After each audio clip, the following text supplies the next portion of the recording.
Olá, seja bem-vinda, seja bem-vindo.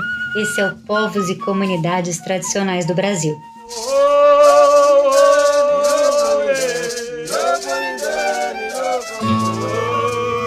Um podcast para apresentar gente do sertão e gente das Gerais, gente do Cerrado e do Pantanal, da Caatinga e da Amazônia. Nesse podcast tem gente de rio e gente de mar. Esse podcast tem 2 episódios e esse é o segundo. Ao longo deles, a gente vai passar por 7 comunidades. Em cada uma delas, vai ter alguém para receber a gente e para contar um pouquinho da sua história e o que tem feito para defender territórios tão ameaçados.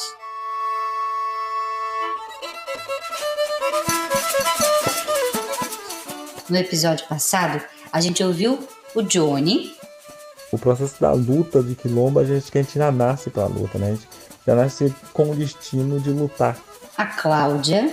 Então, a maioria das comunidades são os descendentes, né? Os resistentes dos povos indígenas. E o Braulino. Se você, às vezes, você tem tudo que é geraizeiro, depois eu posso te falar. Nesse episódio, a gente vai ouvir a Luceli, a Nilza, o Tata Comanagi e a Mana Séria. Todos eles são representantes de comunidades tradicionais, mas não dá para colocar todos na mesma caixinha, não é? Cada um tem suas questões, seus dilemas e uma coisa que une todos eles: a coragem de defender um lugar de fala para conversar com o Estado brasileiro na construção de políticas públicas para os territórios onde vivem. Vamos comigo?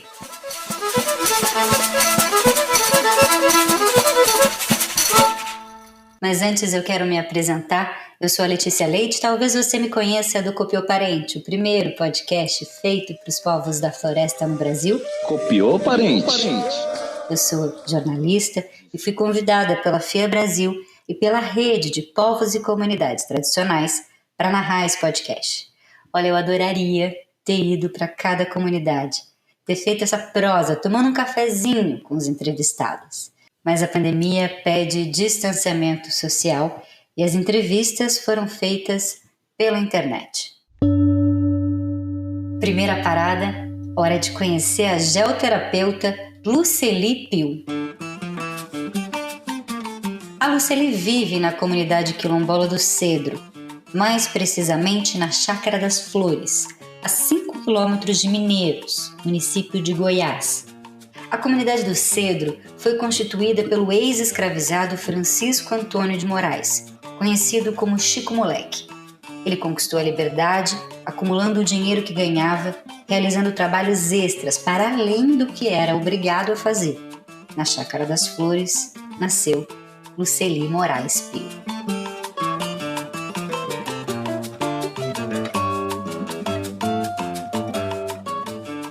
Sou tataraneta do Chico Moleque, que foi o fundador da comunidade em 1830 e hoje eu sou a 5ª geração e a gente carrega ainda a luta que ele começou. Eu não conheci ele, mas a minha avó trouxe para a gente como foi a luta dele, como foi esse enfrentamento dele, que ele era escravo e ele desbravou que tudo, ele construiu, ele criou 10 filhos, então isso a gente conseguiu segurar até no dia de hoje, que é cuidar da nossa família com as plantas medicinais. A gente hoje ainda trabalha com as mesmas espécies que ele trabalhava, porque é passado de geração para geração esse conhecimento. Chico Moleque era rezador e um grande conhecedor das plantas do Cerrado. O conhecimento foi se passando de geração em geração até chegar a Luceli, que aprendeu tudo com a avó, Benedita. A minha infância, minha infância toda foi lá, né, na comunidade. Eu fui criada pela minha avó materna, e minha avó era parteira, raizeira e benzedeira, porque eu ia com ela pro cerrado desde 5 anos, vendo ela colher, ela me falava para que era determinada planta, e qual parte que ela ia estar usando daquela planta que ela ia extrair para fazer aquele remédio para aquela pessoa. Não demorou muito tempo para a criança curiosa se tornar uma cientista da floresta de árvores tortas. uma cientista do Cerrado.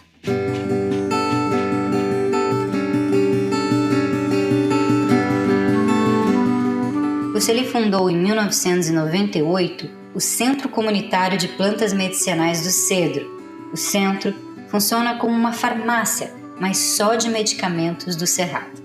Lá, a comunidade encontra mais de 90 fórmulas fitoterápicas. Tem xarope para tosse, garrafada para reumatismo, muitos chás para gastrite e outros tipos de infecção.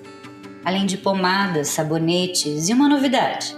Eu tenho trabalhado muito com os florais, trabalhado muito dentro da geoterapia, tenho trabalhado muito com banho de erva, então a gente trabalha muito essa parte de fortalecer e também tomando chá, algum xarope e algum chá e xaropes, né? Também usando o cerrado. A geoterapia é um tratamento que usa argila, barro, pedras e cristais como ferramentas para equilibrar as funções do corpo. É uma medicina milenar.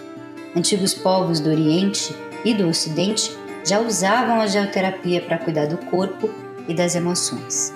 Todos os medicamentos feitos no centro comunitário são preparados ali mesmo, a partir de plantas, coletadas a alguns passos de onde são manejadas e vendidas. Folhas de ipê roxo, algodãozinho, arruda, mil-folhas. Mil-folhas, essa eu conheço na farmácia da cidade, mas com o nome de dipirona.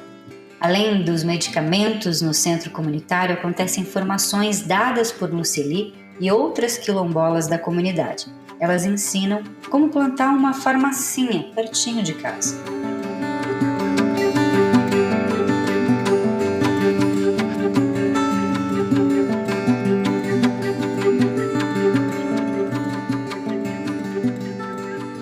Uma parte de todo esse conhecimento da Lucely e de outros 262 raizeiros e raizeiras do Cerrado está registrado num livro chamado A Farmacopeia Popular do Cerrado. O link para essa publicação está na descrição do episódio. Eu fui ler o livro para entender melhor e aprendi que esse termo, farmacopeia, vem do grego farmaco, que quer dizer medicamento, e peia, fabricação. Ou seja, um livro que ensina a fabricar medicamentos. Para organizar esse livro, a Lucely passou 5 anos promovendo encontros com conhecedores tradicionais do Goiás, Tocantins e Maranhão. Os conhecedores tradicionais são reconhecidos como raizeiros, benzedeiras e parteiras. São especialistas em identificar plantas, diagnosticar doenças e preparar remédios feitos a partir desses conhecimentos. Porque além desse trabalho que eu tenho na comunidade, a gente tem a rede, né, que é a Articulação Pacária de Plantas Medicinais, que a maioria são mulheres, né? Então a gente tem dado muita capacitação para mulheres em vários estados do Brasil. E além dessas capacitações, a gente também faz roda de conversa, a gente tem muitos outros tipos de trabalhar com as mulheres, né? A intenção da Lucely era que cada comunidade do Cerrado pudesse usar o livro no dia a dia para preparar os remédios caseiros. A farmacopeia tem 356 páginas e é feita de monografias populares. Monografia é como são chamados os trabalhos acadêmicos na universidade. Então a gente tem trabalhado muito nisso aí.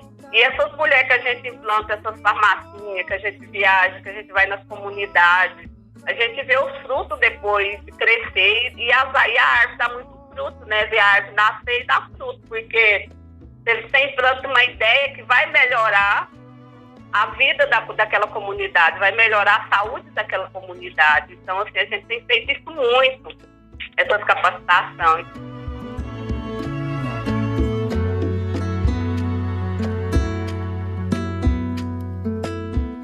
Que as sementes da Lucely deem bons frutos e suas raízes sejam tão firmes como ela é. A Farmacopeia é um livro apaixonante. Cada planta foi cuidadosamente descrita e fotografada. Caule, folhas, frutos, o manejo, o uso medicinal. E olha só, eu aprendi lendo a Farmacopeia que a pacari tem uma flor belíssima, em um formato de sino. E quando ela se abre, a gente vê 22 pétalas saindo de dentro do sino como um raio branco. No fundo desse sino branco tem um pratinho redondo e amarelo, parecendo um ovo frito. É uma flor realmente bem diferente. E olha só, nunca se encontra uma árvore pacari isolada. Sempre há muitas outras árvores próximas. E foi por isso que a pacari foi escolhida para dar nome à articulação de pessoas que trabalham com plantas medicinais da região. Esse livro, A Farmacopeia, é fruto dessa articulação de homens e mulheres do Cerrado. A presidente e fundadora dessa associação é a Luceli, essa mulher que cuida da vida das mulheres.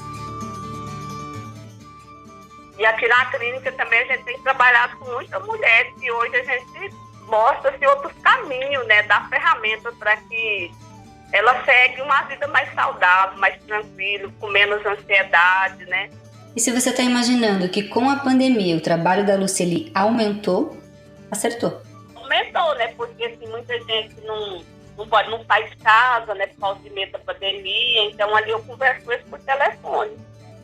Aí eu faço mais atendimento. Eu sei dia que eu vou dormir 1h, porque eu faço mais os atendimentos online à noite.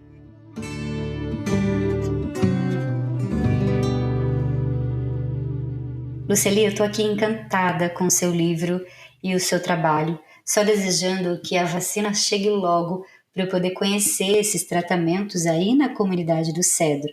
Eu recomendo que você que ouve a gente busque na internet por Farmacopeia do Cerrado e conheça o livro. Vale a pena. Agora, Luceli, o podcast é seu. Deixa seu recado para as comunidades que ouvem a gente em todo o Brasil.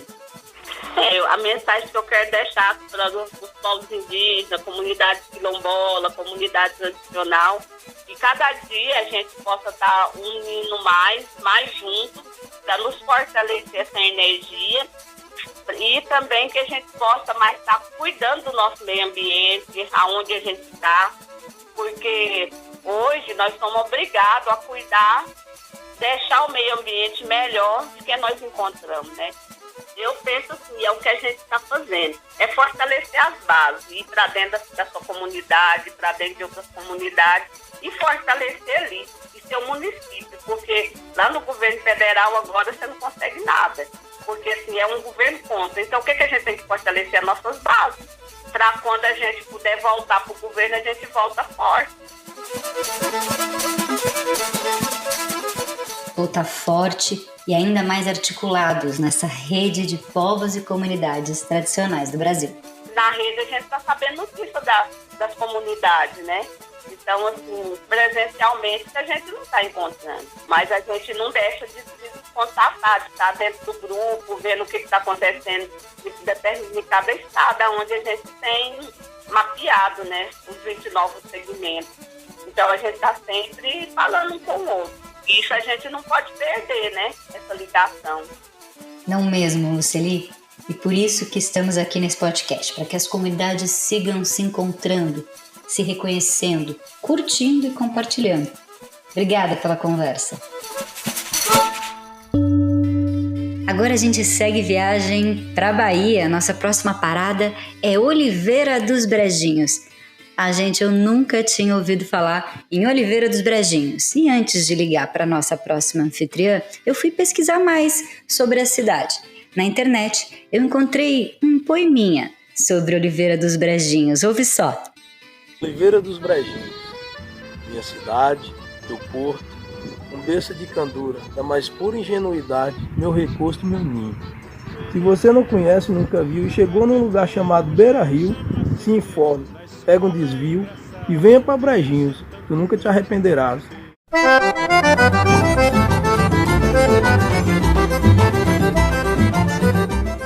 Então vamos pegar esse desvio nesse lugar chamado Beira Rio para falar com a Nilza.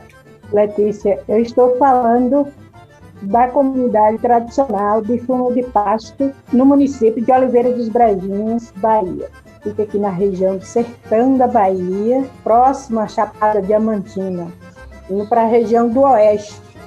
É uma comunidade, ela não é povoado, Essa comunidade mora bem, assim, dispersa na área da Caatinga. Mas a comunidade tem um centro comunitário, um centro construído por nós, uma sede da associação, tem uma associação comunitária e tem também o trabalho da igreja. Eu pedi para a Nilza me explicar quem são as comunidades de Fundo e Fecho de Pasto. E tudo começa por ele, o bode.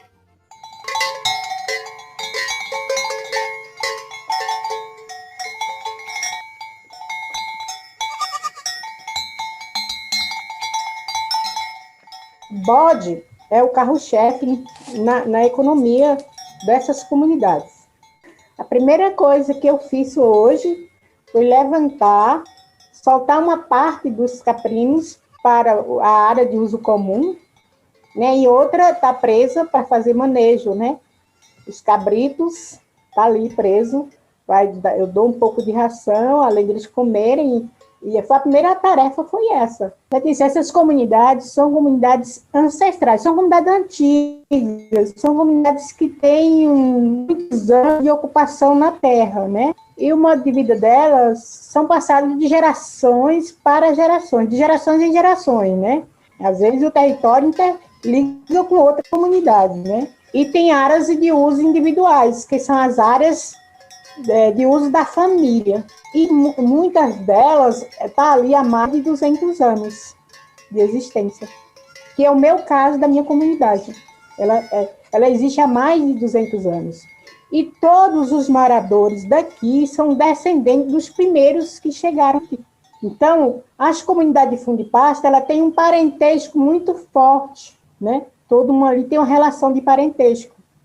E tem muito essa relação do compadrio, do comadre, do compadre, né, da solidariedade, mutirões, trabalhos em mutirões.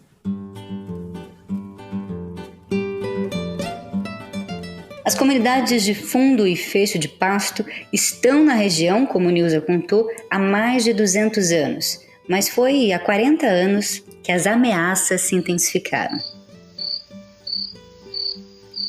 Está ouvindo esse som? Isso mesmo, é um grilo. Sabe por que o grilo tem tudo a ver com essa história? O grilo é um inseto que se alimenta de quase qualquer coisa. É esse inseto que deu origem ao termo grileiro e, consequentemente, a palavra grilagem. Um problema tão velho quanto o Brasil e muito presente no sertão baiano. A grilagem é a tomada de terras do poder público ou de propriedade particular pela falsificação de documentos.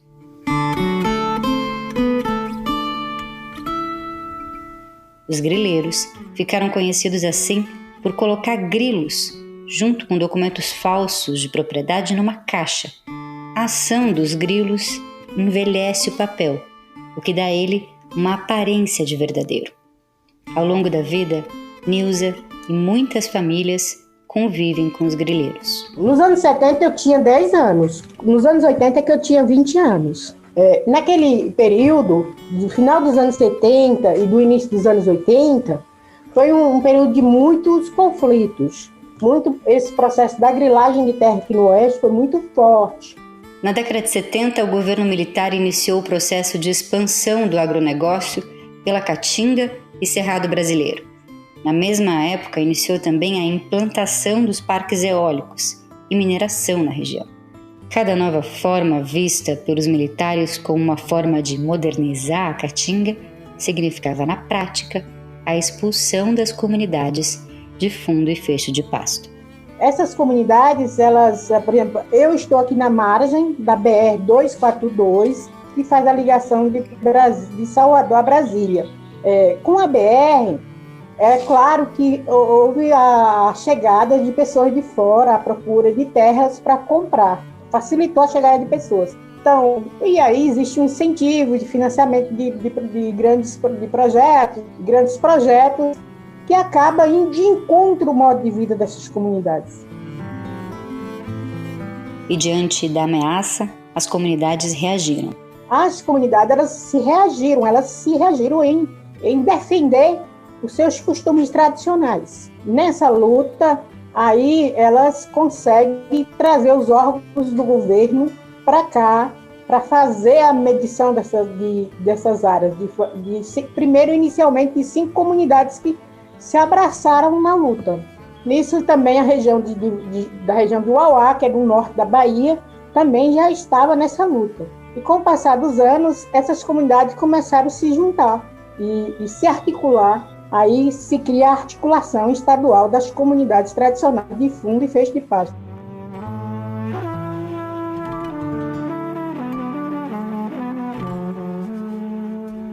E o que você lembra desse tempo, Nilza? Muitas ameaças. Foi um período muito de ameaças mesmo. Inclusive, na minha família, naquela época, a minha família sofreu uma ameaça de grilagem mesmo, de tomar toda a terra. Né? Desculpa, Letícia. Desculpa. Posso sair um pouquinho? A Nilza se emocionou várias vezes ao tentar lembrar desse tempo de ameaças. É isso, visitar essa história nos emociona muito. Como é? Ela não foi nem tanto ameaçada fisicamente. Naquela época, a minha família foi a mais ameaçada mesmo da ameaça da terra, né? O cara disse que um vereador comprou 1 merréis de terra e na localidade, e aí cismou que era essa área aqui que ele queria. E assim, dezenas de falsos proprietários apareciam com seus papéis falsos e conseguiam o apoio do Estado para expulsar as famílias que viviam ali há séculos. Junto com a grilagem, a energia eólica representou outra grande ameaça. A Bahia tem 170 parques eólicos em operação, parte deles construídos a partir da expulsão de populações tradicionais. Essas gerações de energias, elas chegam com uma propaganda muito grande. A propaganda que vai gerar emprego, uma propaganda de melhor convivência, de energia limpa. E quando a gente vai ver, as práticas não são limpas. Porque existe uma propaganda que é enganosa mesmo, né? Que quem está do lado de fora, quem está vendo, meu Deus, que lindo, nova formas de exploração de energia.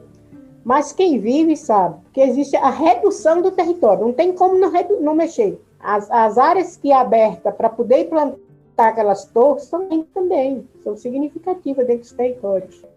Se não é acompanhando, as comunidades são enroladas mesmo, porque as comunidades não entendem aquela linguagem jurídica deles. É justamente para isso que a associação que a Nilza preside foi criada, para organizar a comunidade, os multirões do bode e acionar os advogados populares cada vez que um empreendimento se instala na região e começa com aquela conversa de desenvolvimento. A Nilza é a presidente dessa associação e, por isso, representa as comunidades de Fundo e Fecho de Pasto no Conselho Nacional de Povos e Comunidades Tradicionais. Foi através do Conselho. E aí, a partir do Conselho, o pessoal entendeu que era importante ter uma articulação independente de povos e comunidades tradicionais no Brasil. Essa articulação, porque eu acho que a rede é uma articulação dessas comunidades no Brasil. Uma coisa é você fazer a luta individual de cada segmento. Uma outra é você se juntar para defender a política dessas comunidades.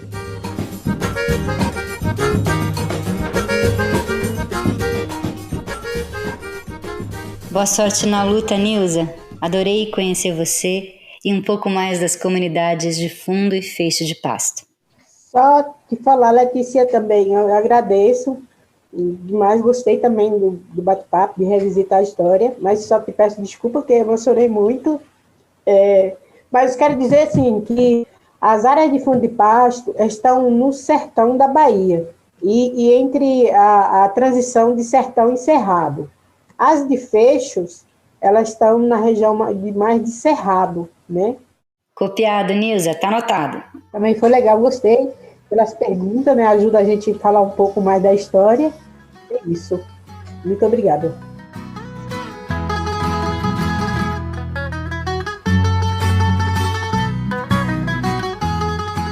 A Agora a nossa viagem vai ser mais curtinha.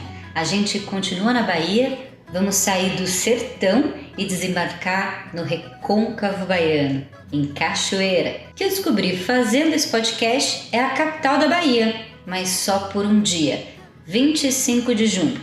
Todos os anos, no dia 25 de junho, o governo estadual é transferido de Salvador para Cachoeira, num reconhecimento histórico pelos feitos da cidade.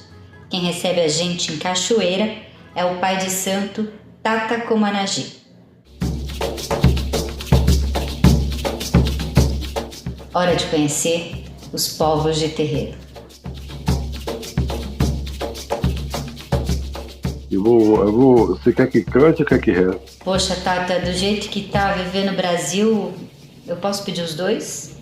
Dunda cura, eu é de Camaracio, é de Camaracio, e Dunda cura, ó Micaiá, serumbanda, serumbinda, de mamãe, ô Micaiá, é serumbanda.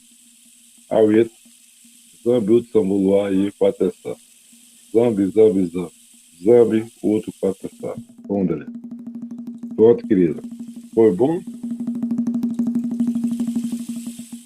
Foi bom demais, Tata. Nada como conhecer os povos de terreiro ouvindo um canto e uma reza. Sem dúvida, o que cada um de nós precisa nesse momento da pandemia é de axé, vacina e ficar em casa, não é mesmo?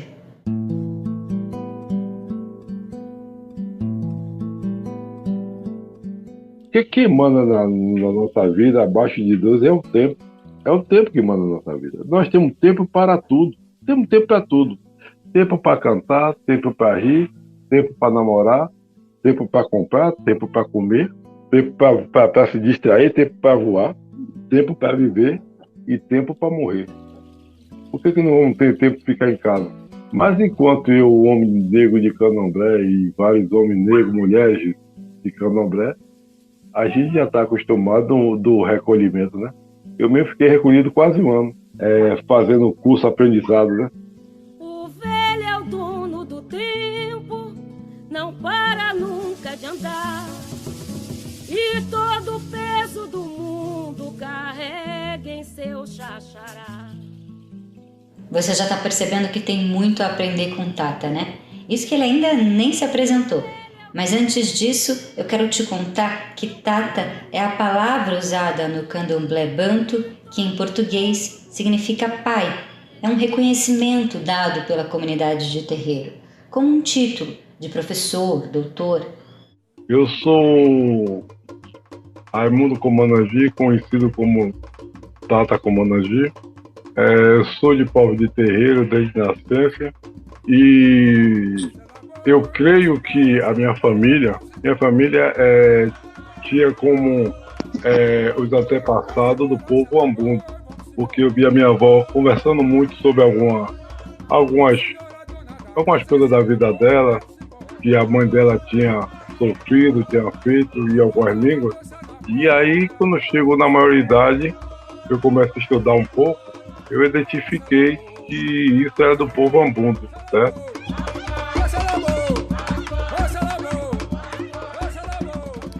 Wazekele. Hoje vamos saber mais sobre os Mbundo ou Ambundo. São um grupo étnico do filo-linguístico banto que vive em Angola, na região que se estende da capital Luanda para leste. Essa voz é da angolana Moana. Ela tem um canal na TV pública da Angola e no YouTube para falar sobre a cultura Ambundo. Eu passei horas aprendendo mais com ela depois de ouvir o Tata. Os links vão estar na descrição do episódio se você quiser espiar a Moana. Mas vamos voltar para o nosso papo com Tata? O povo Ambundo são aqueles povos, primeiro que chegou no Brasil na condição de escravizado, e eu faço parte dessa família. E também depois disso eu fui aceito e fui convidado pelos ancestrais a participar de um terreiro que também a etnia Ambundo, tá?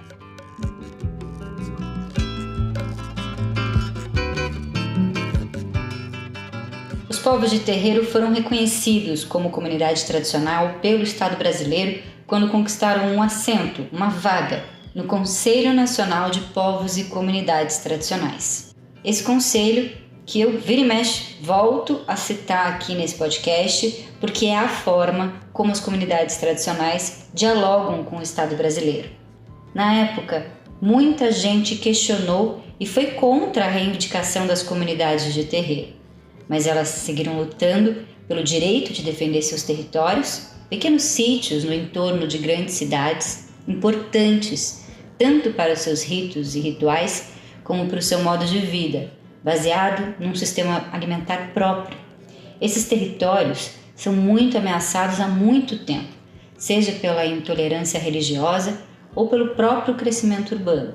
O Tata conta que não foi fácil lidar com o preconceito na hora de reivindicar esse direito.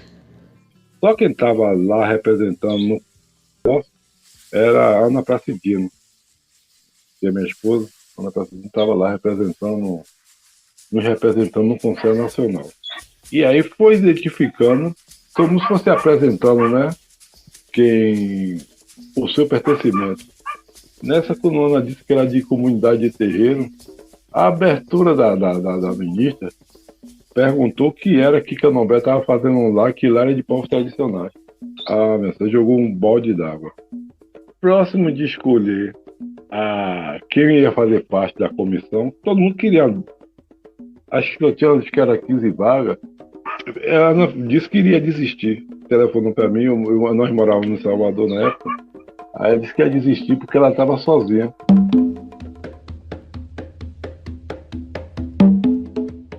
Aí eu disse, Ana, verifique se tem uma árvore frondosa. Parece até que eu estava lá no local. Ela disse, tá longe não. Vá nessa árvore, toque 3 vezes e converse com o nosso rei. O nosso rei, abaixo de Deus, chama-se Ndemboa. Converse com o nosso rei se ele permite que nós faça parte desse grupo.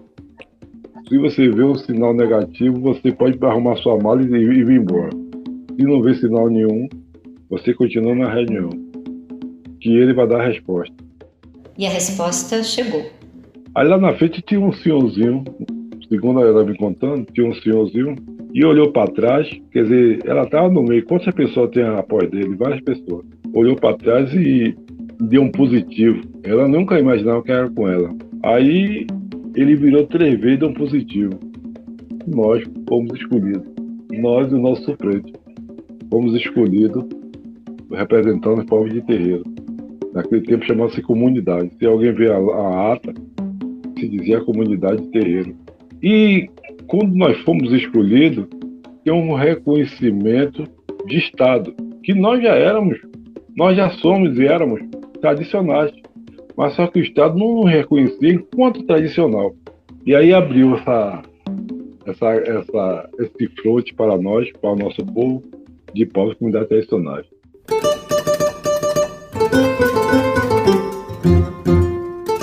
Agora me pergunto, isso não foi um dedo de ancestral? A gente está no lugar certo, na hora certa, na hora de escolher, nós estávamos diante, pedindo à natureza para julgar se ele seria ou não. Ele deu positivo e a gente está fazendo salva até hoje.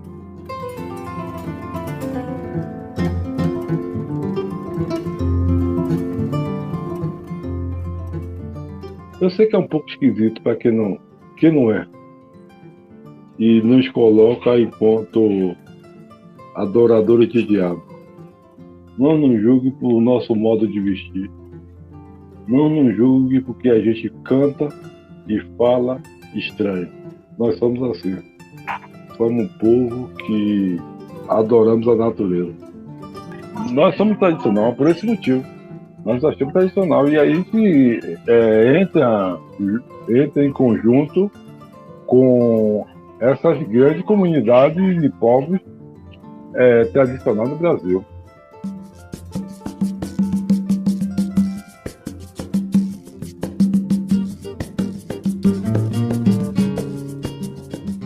Tata e sua esposa Ana lideraram, junto à Comissão Nacional de Povos e Comunidades Tradicionais, a mobilização para que o governo reconhecesse as comunidades de terreiro como povos, e isso aconteceu em 2007. A luta pela preservação dos povos de terreiro é longa e a gente sabe que está longe de acabar. Tata é o presidente da Associação Cultural de Preservação do Patrimônio Banto, a Akibanto. Desde os anos 2000, centenas de comunidades participaram de formações e encontros promovidos pela associação.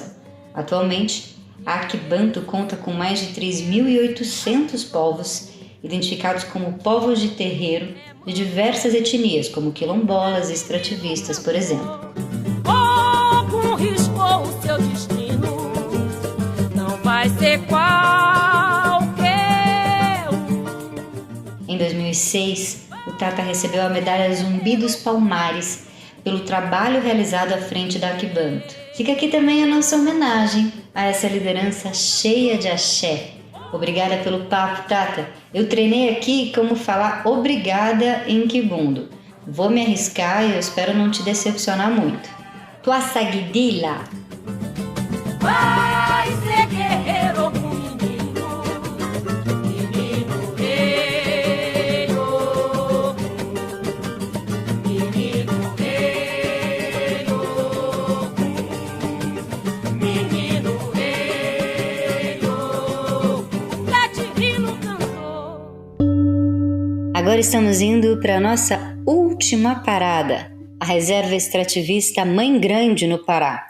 Todo mundo que a gente conversou nesses 2 episódios faz parte da rede de povos e comunidades tradicionais. No trabalho dessa rede, ninguém solta a mão de ninguém. A rede é entrelaçada, feita de indivíduos, identidades específicas, mas que se entrelaçam, nós firmes, resistentes, formando assim uma rede que pesca anseios em comum, lutas semelhantes, histórias que precisam ser ouvidas e compartilhadas. E se tem alguém que entende de rede, é pescador. E se tem uma espécie que entende de cuidar, são as avós. A gente fecha esse podcast com a vovó do mangue, a mulher que domina as redes do mar, a pescadora e extrativista Mana Célia. A gente tem que mostrar que nós ainda temos pujança, sim, que nós ainda temos resistência. E isso só pode ser através da rede de povos e comunidades tradicionais do Brasil. Então eu sou essa mulher que busca, sabe, para dentro dessa articulação com as mulheres das marés e das águas, com os povos.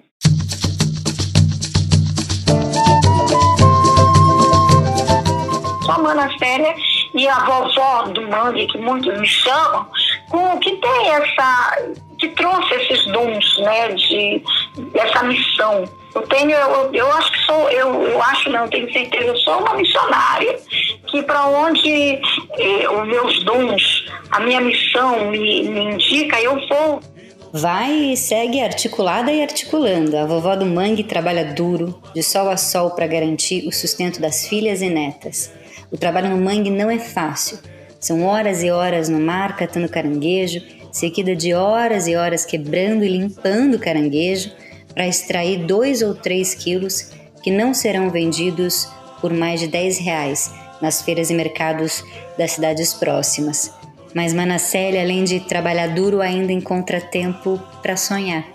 Sonhar com um Brasil possível para as mulheres que vivem e sustentam as comunidades extrativistas costeiras. Porque a gente se articula, seja com as companheiras aqui do Rio Amazonas e seus afluentes, com as pantaneiras, com as pescadoras, né, nos pantanais, mulheres de fundo e feixe de pasto. A gente se articula muito com a companheira Nilza, lá nessas bandas da Bahia, do estado da Bahia, onde tem essas companheiras lá nesse bioma da Caatinga. A Nilza é essa mesma que você está pensando e que a gente conheceu no início do episódio. Você olha para as comunidades de feixe fundo de pasto, qual é a produção delas? Proteína. Eles criam bodes e cabras ao longo da vida, além de outros animais menores. Você olha, pergunta o que é que os povos, que as comunidades tradicionais retireiras do Araguaia produzem. Produzem também alimento, passam o tempo todo campeando vaca ali, criando esses módulos. E o que é isso? É alimento. Alimento que está faltando na mesa do brasileiro. Pela primeira vez em 17 anos, mais da metade da população não teve certeza se haveria comida suficiente em casa no dia seguinte. Teve que diminuir a qualidade e a quantidade do consumo de alimentos e passou fome. São 116 milhões de pessoas nessa situação de insegurança alimentar no Brasil, de acordo com uma pesquisa divulgada pela Rede Brasileira de Pesquisa em Soberania e Segurança Alimentar e Nutricional nesse ano de 2021. A pandemia deixou 19 milhões de pessoas com fome no Brasil ano passado, em 2020, atingindo 9% da população brasileira, a maior taxa desde 2004. É quase o dobro do que havia em 2008, quando o IBGE identificou 10 milhões de brasileiros com fome. A situação é tão grave que organizações, incluindo a FEAM Brasil, protocolaram uma ação no Supremo Tribunal Federal, o STF, detalhando a violação do direito humano à alimentação e à nutrição adequada durante a pandemia da Covid-19. A ação pede que sejam implementadas políticas públicas para garantir esse direito. E enquanto as respostas da Justiça e do governo não vêm, Manasselli explica para a gente a importância das populações tradicionais na garantia da soberania alimentar. Então você vê que tudo está em torno, especialmente, dessa importância da soberania alimentar. O que é que as catadoras de mangaba fazem?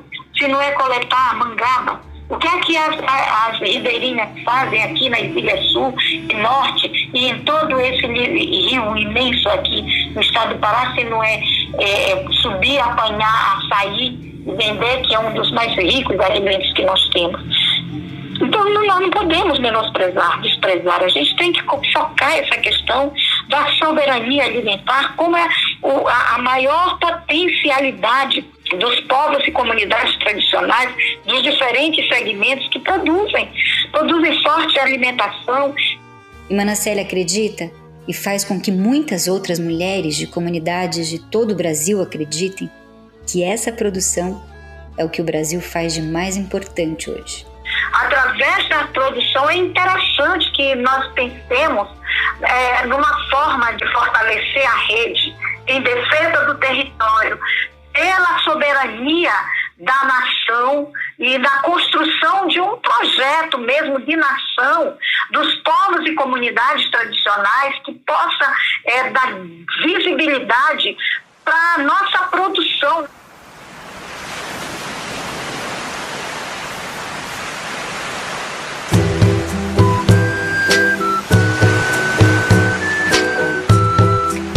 A primeira reserva extrativista foi criada no Brasil em 1990, depois da morte de Chico Mendes, o líder seringueiro assassinado em 1988 por justamente defender a ideia de que populações extrativistas precisavam que o Estado reconhecesse seus territórios. As primeiras resecs criadas estão no Acre, mas levou 10 anos para que o Brasil criasse as primeiras reservas extrativistas costeiras, e a Manasselli fez parte dessa história.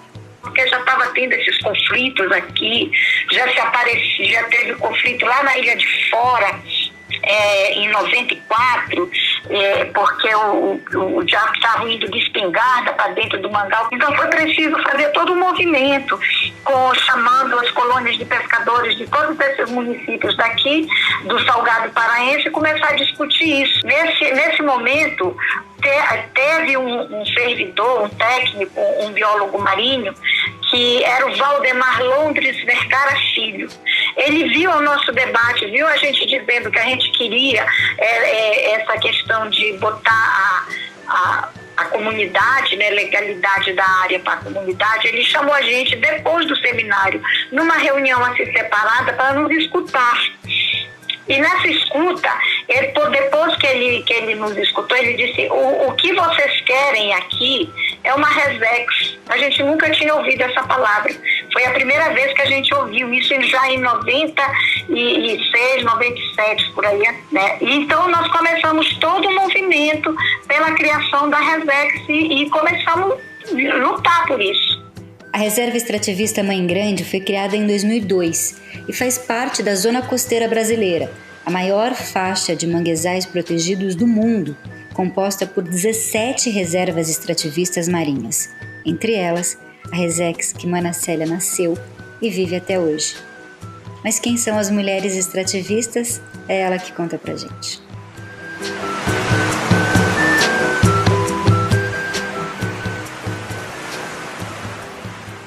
Nós nos chamamos, nós as mulheres extrativistas costeiras e marinhas, nós nos falamos de mulheres das marés e das águas, porque a gente se articula, mas essa articulação é por isso, e por essa relação, por essa busca pela denúncia de todas as mazelas e de todas as violências que nós enfrentamos, de fazer essa denúncia, mas também de buscar uma articulação, de construir instrumentos que possam vir fazer, instrumentos efetivos mesmo, que possam vir combater essa violência de uma outra forma e fazer essa construção, essa transição aí dessa sociedade que eu falei que pode ser a sociedade da tolerância, que nós tanto buscamos, da fraternidade, né, do cooperativismo, do associativismo, uma sociedade da solidariedade.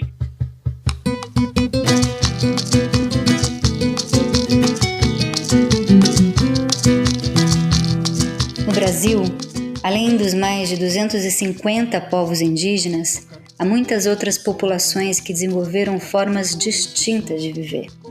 Nós conhecemos nesse podcast um pouquinho de algumas delas. São ao menos 27 comunidades diferentes, auto-identificadas. Eu concordo com a Mana Célia que o mais importante que acontece no Brasil hoje não são as grandes obras, as indústrias e o agronegócio, mas o que essas populações fazem a cada dia para manter a floresta, rios e mares vivos. E para que o Brasil siga fazendo o que de mais importante precisa fazer, é necessário levantar e lutar, como Mana Célia ensina. Levanta aí da sua cadeira, vamos cantar com ela? Levanta, povo, levanta, vem pra roda, vem pra lutar. Levanta, povo, levanta, vem pra roda, vem pra lutar. Empunha tua bandeira, levanta, povo das águas. Empunha tua bandeira, levanta, povo das águas. Levanta, mulher, levanta, sacode, bate tambor.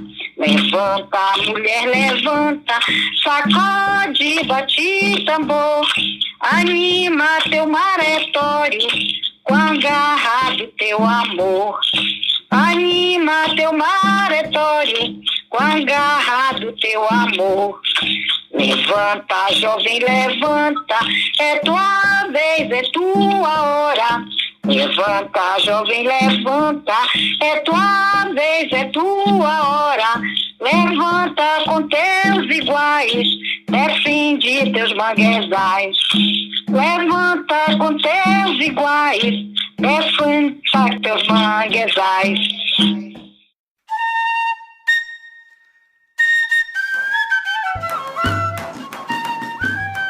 Eu sou a Letícia Leite e você ouviu o segundo episódio do Povos e Comunidades Tradicionais no Brasil, um podcast para contar a história de 7 brasileiros e brasileiras que são porta-vozes de suas comunidades. Esse podcast foi produzido por mim e pela Cília Moan. As edições de áudio são do Frederico Mauro, a identidade visual e as artes para as redes sociais são da Cília Moan. Eu quero agradecer as revisões de roteiro das professoras Mônica Nogueira e Nuit Ben-Sussan, da jornalista Carol Fassolo, da historiadora Uliana Kukzinski e do Paulo Spínola. Nesse episódio a gente usou um trecho do YouTube do Instituto Sociedade, População e Natureza, o ISPN. Usamos também um trecho da música Sete Ervas. Os links estão na descrição do episódio. A série é uma realização da FIA Brasil. Os episódios estão disponíveis no YouTube da FIA Brasil e no Spotify. É só procurar por Povos e Comunidades Tradicionais no Brasil.